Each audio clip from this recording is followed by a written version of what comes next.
Hi guys, this is how to remove a crossfade in Final Cut Pro.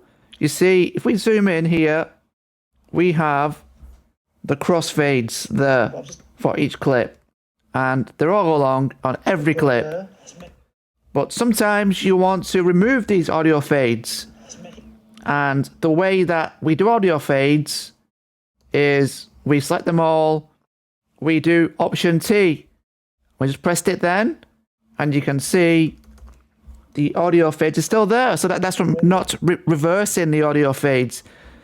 So what we need to do to take the audio fades out is you go to Modify, then go to Adjust Audio Fades, Remove Fades. But we have to select all clips first. Command A, and we do that what we just said. Remove Fades. Okay, you see now that audio fade has been removed on every clip selected. Go there. Let's make it cozier. Okay, and if we select them all again, we can go Control S. Then we can see we split the clips in two. You can see the part where they overlap a bit, where the audio fades used to be.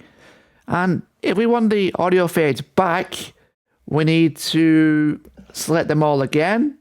Command A and press Option T.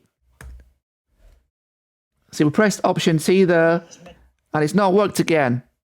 You know, you want audio fades back, but they've not worked.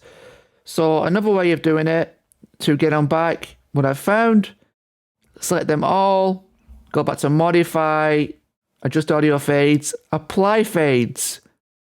And now you see it has come back. It has come back. It'll be on all clips. Because they're expanded right now, you can see the audio fade clearly there. So now we just want to, I don't like to work like this. I like to have them all together. So we press Command A again, Control S. Thanks for watching, guys.